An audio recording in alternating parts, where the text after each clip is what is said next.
Welcome to section number 5. In this section, you're going to learn how to debug your Node.js applications. So as you might have already seen, when you run your program, things don't always work as expected. You might introduce a typo into your program, causing your app to crash, or you might misuse a function, causing strange and unexpected behavior.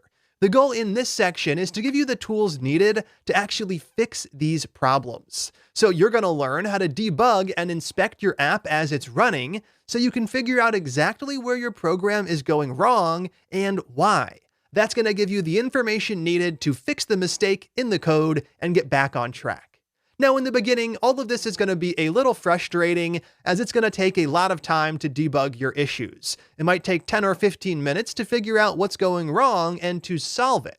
The good news is that as you make mistakes, which you will, it's only going to get easier to fix them over time.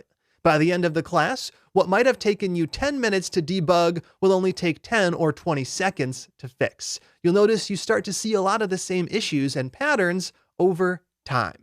So what we're going to focus on in this section is not perfection. Perfection isn't a realistic goal.